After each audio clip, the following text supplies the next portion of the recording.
धर्म संस्कृति सुरक्षा मंच के बैनर तले 3 दिन का ये ऐतिहासिक voice of north east, this is the voice of roaring lion. आज इस 3 दिवसीय कार्यक्रम के समापन समारोह पर मंच को सुशोभित कर रहे हैं माननीय श्री अर्जुन जी मुंडा, जनजाति कार्य मंत्री, भारत सरकार।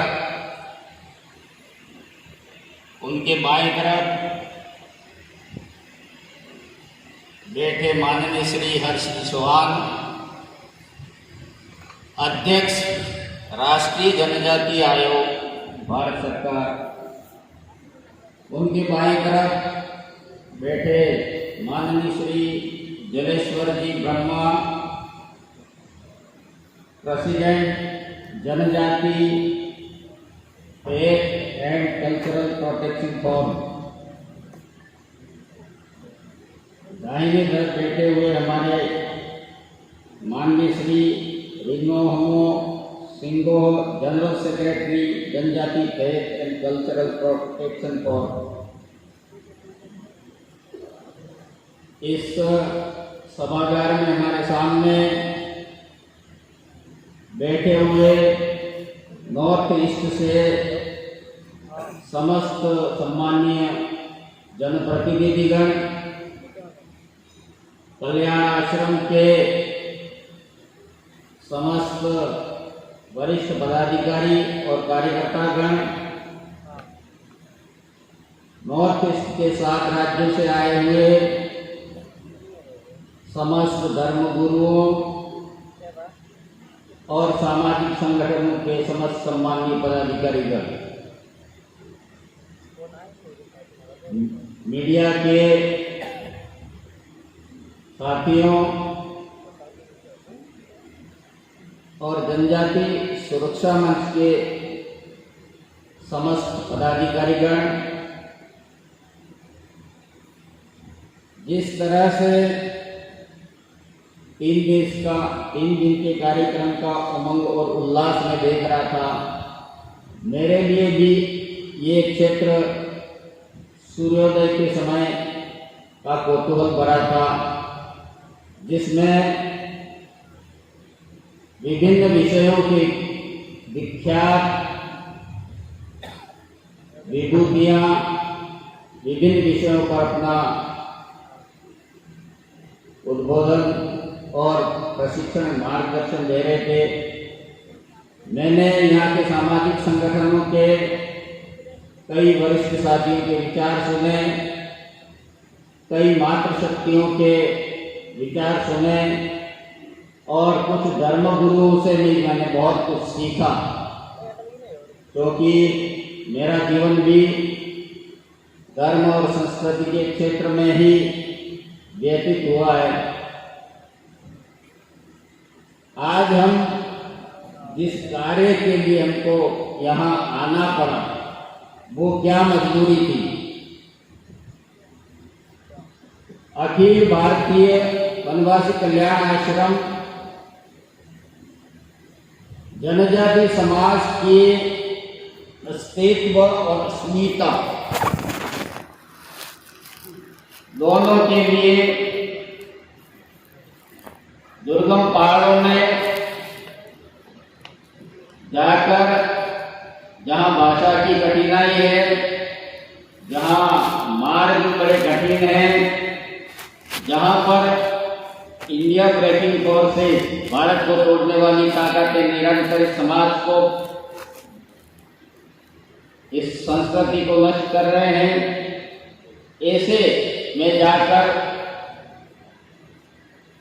हमारा काम केवल यह है कि जनजाति समाज के पूर्वज जिस पूजा पद्धति, जिस रहन सहन, जिन लोकगीतों को, जिन वाद्य यंत्रों को बजाकर हमारे सामाजिक उत्सवों को, उल्लास को प्रकट करते थे, उस संस्कृति को संरक्षित करना है जो कि इसी भूमि पर विकसित हुई है। सनातन धर्म के बारे में कई विद्वानों ने यहाँ पर और अच्छे विचार प्रकट किए, उनमें थोड़ा बहुत मैं ऐड करना चाहूँगा। सनातन धर्म का उद्घोष वेदों में हो चुका था। वेद में आया था, एकम सद्विप्रा बहुधा वदन्ति। इस देश की मिट्टी के अंदर ये उद्घोष है जो समय समय पर मानव मस्तिष्क में प्रस्फुटित होता है कि सत्य एक है, ईश्वर एक है, लेकिन इस भारत भूमि के क्षेत्र में रहने वाले भारत माता के सब सपूत उनको अनेक प्रकार के विधि विधान से पूजा करते हैं। कोई नदियों को पूजता है, कोई वृक्षों को पूजता है, कोई गाय माता को पूजता है, कोई शिव भक्त है, कोई कृष्ण भक्त है, कोई ब्रह्मा जी का शिष्य है, कोई दुर्गा जी का उपासक है, कोई काली का उपासक है, कोई सूर्य का उपासक है, कोई चंद्रमा का उपासक है। ये सारे मिलकर सनातन धर्म है। इसकी उत्पत्ति का किसी को भी आज दिन तक उनके पास तिथि नहीं है। इसके विपरीत इस्लाम पैदा हुआ, उसकी तिथि है हमारे पास 1400 वर्ष हुए। ईसाइयत पैदा हुई 2021 वर्ष चल रहा है। इन दोनों धर्मों के प्रणेता थे वो एक व्यक्ति थे, मोहम्मद साहब थे या ईसा मसीह थे। एक व्यक्ति ने जो विधान तैयार किया, उसको कालांतर में लोगों ने उसको सुधारा या बिगाड़ा, ये आपके सामने। लेकिन सनातन धर्म में हजारों ऋषियों ने, कई अवतारों ने, कई विशिष्ट विभूतियों ने आकर समय समय पर सनातन धर्म में जा त्रुटि हुई इसको सुधारने की कोशिश की। 1835 के बाद में इस देश में मैकाले और मैक्स मुलर दोनों को यहाँ बुला करके उनको कहा गया था कि तुम इस देश के इतिहास को, इस देश के सनातन धर्म के सही रूप को विकृत कर दो। ऐसा क्यों किया अंग्रेजों ने? 1835 में ब्रिटिश पार्लियामेंट में एक फैसला किया था। ब्रिटिश पार्लियामेंट में ये डिस्कस हुआ कि अभी तक हम व्यापारी के रूप में भारत को लूटते रहे हैं, उनके संसाधनों को लूटते रहे हैं, उनके समाज के टुकड़े करते रहे हैं। अब हम इस स्थिति में हैं कि हम पूरे भारत पे राज करेंगे। तब लॉर्ड मैकाले ने खड़ा होकर कहा था, you British people, you Christian not rule over India. Then somebody asked him, कि क्यों? I have traveled India in length and width. मैंने भारत को लंबाई और चौड़ाई में पूरा भ्रमण किया। I did not find a single beggar in India, और I did not find a single thief in India. एक चोर इस देश में नहीं है और एक आदमी भीख नहीं मांगता है। ऐसी सामाजिक व्यवस्था जिस देश में हो, उस देश को आप लोग नीति से जाओ, शासन नहीं कर सको। तब उन्होंने ये सलाह की, मैक्स मुलर और मैकाले को कहा कि इंडिया के समस्त साहित्य को विकृत कर दिया जाए और हमारे भगवान को उत्कृष्ट बताया जाए। तब से लेकर आज दिन तक हम लोग हमारे चेहरे को विकृत किए हुए बैठे थे, लेकिन समय के थपेड़ों ने हमको आज सचेत कर दिया है कि हमारी मूल संस्कृति, हमारी भेद, धर्म का लोग कई अर्थ लेते हैं। कुछ कपड़े पहन लेने से लेते हैं, कोई जटामोड़ कर लेने से लेते हैं, कुछ लोग मंत्रोच्चार से लेते हैं। धर्म के दो अर्थ मैंने आज दिन तक समझे हैं विद्वानों से। धर्म का एक अर्थ होता है कर्तव्य। आपका आपके शरीर के प्रति क्या कर्तव्य है, परिवार के प्रति क्या कर्तव्य है, समाज के प्रति क्या कर्तव्य है और देश के प्रति क्या कर्तव्य है। दूसरा, आप जब से मानव जाति पैदा हुई, धर्म की आवश्यकता क्यों पड़ी? आकाश से बिजलियां गड़गड़ाई तो आदमी डरा, कभी तूफान आया तो आदमी डरा, कभी भूकंप आया तो आदमी डरा।